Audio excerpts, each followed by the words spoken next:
부동산 시사 브리핑을 시작하겠습니다. 오늘 주요 내용은 지난 3월 29일 정부에서 부동산 투기 근절 및 재발 방지 대책을 발표했는데요. 이 내용을 중심으로 여러분께 보고를 드리고, 우선 먼저 추진 배경을 한번 여러분께 다 짐작하시겠습니다만 한번 살펴보겠습니다. 추진 배경은 살펴보면 LH 사태로 공공부문 신뢰가 하락했고 정책의 일관성이 의심되고 있는 상황입니다. 그래서 시장 부패 해소 요구가 확산되는 상황이고요. 특히 솔선수범해야 할 공공기관의 직원의 부동산 투기, 사익 투기 이런 행위로 공공부문 전반에 대한 신뢰가 훼손되고 있습니다.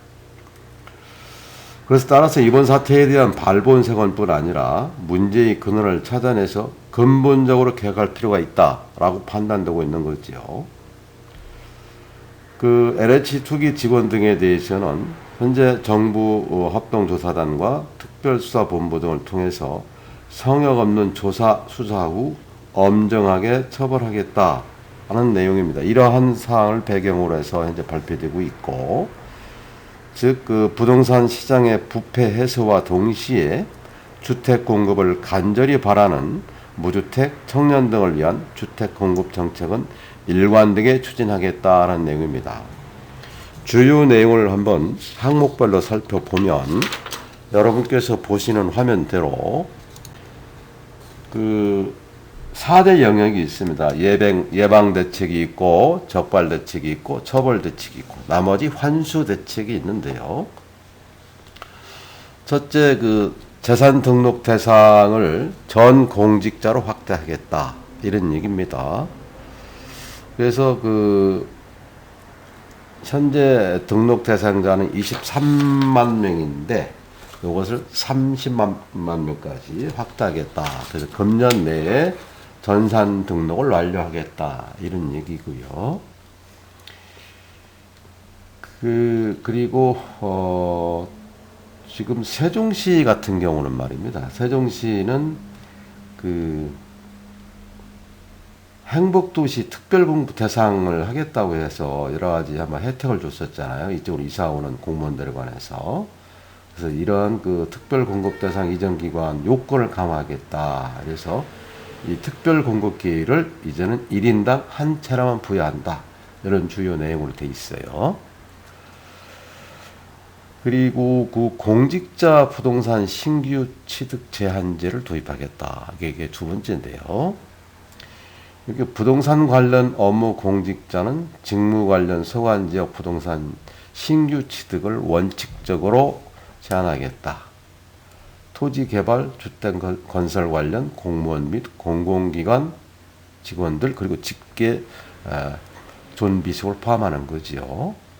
제한부동산은 첫째로 부동산 전체, 토지, 주택 이거고요. 두 번째, 제한지역은 그 기관 특성을 반영해서 운영한다. 예를 들면 기재부나 국토부나 LH 등은 전국이 제한돼야 되겠죠. 그러나 SH나 SH는 서울에, GH는 경기, 즉 해당 시도 내 제한을 하겠다, 이런 의미고요. 그래서 이런 경우에 소관지역 부동산 취득이 불가피한 경우 있을 수 있어요. 이런 경우는 소속 기관장에게 신고하라, 이런 얘기고. 그리고 세 번째요. 세 번째는 공직자 이해충돌 방지 제도화를 한다. 이게 바로 이해충돌 방지법 제정입니다.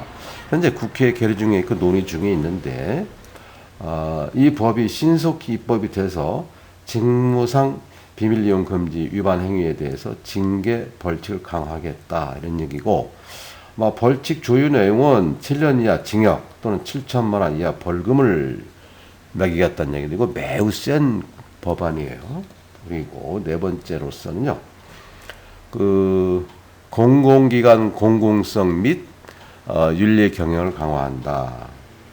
공공기관은 당연히 공공성이 강화되어야 됩니다. 사실 저도 반성해 보면 공공기관도 이제는 기업처럼 과거에는 수익성이 강조됐어요. 이제는 공공성이 강조되는 것이 맞는 얘기입니다. 그러니까 공공기관이죠. 또 하나 윤리 경영을 강화하겠다. 이 경영 평가를 할 때 여러 가지 지표가 있어요. 수익성 지표도 있고 공공성 지표도 있고 한데, 윤리경영지표는 한 10여 년 전부터 들어갔어요. 그래서 윤리경영지표의 포션을 높여서 이번에 LH 사태처럼 이런 공공성의 문제가 생겼을 때 그 윤리경영에 감점을 줌으로써 기관 전 직원에게 성과급을 적게 지급한다는 거죠. 그래서 전 직원에게 불이익을 주겠다. 이런 의미예요. 그리고 다섯 번째로 그 투기적 토지거래 기대 수익을 축소한다. 요즘은 땅 사놓고 좀 기다리면 돈 벌었잖아요. 근데 그런 부분들도 면밀히 살펴보겠다. 이런 얘기입니다. 이게 조특법, 조세특례법이라든지 소득세법, 법인세법을 개정하고 또 시행령도 개정을 해서 이런 기대 수익을 줄이겠다는 겁니다. 또 단기 보유 토지에 대한 양도소득세 중과를 인상하겠다는 거고 주로 양도소득세를 강화하겠다는 내용들이 많아요. 지금 투기적 토지거래 기대 수익을 축소하려면 그런 부분을 법제화하겠다는 거고요. 그리고 여섯 번째로는 농지 취득 심사 강화하겠다 이런 얘기지 않습니까? 이게 말입니다. 이 관련 법으로서 농지법이나 농업경영체법, 경찰직 직무법이 있는데 이런 법률들을 개정하겠다. 그래서 농지법상 비농업인에 대한 예외적 농지 소유 인정 사유를 지금까지 16개인가 되는데 이걸 좀 실수를 재검토해서 인정 사유를 엄격히 제한하겠다는 얘기입니다.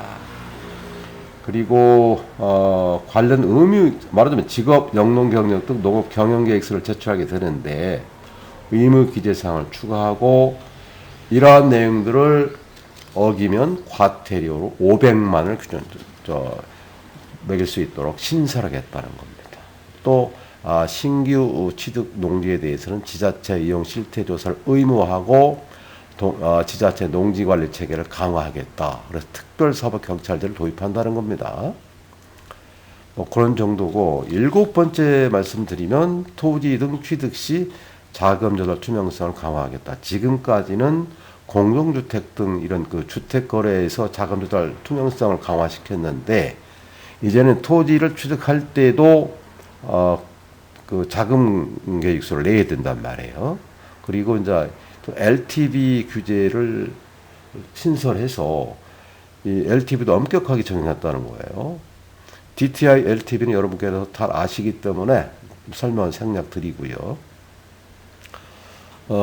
그리고 그런 내용이고요. 또 이제 적발 대책은 여러분께서 화면을 보시는 대로 부동산 거래 분석 전담 조직이 출범한다. 아마 이게 부동산 거래 분석원인가 뭐 이렇게 될 거예요. 아직 뭐 나오지 가칭인데요. 이런 게 있고 처벌 대책으로서는 부동산 시장 4대 교란 행위에 대해서는 형사처벌을 강화한다.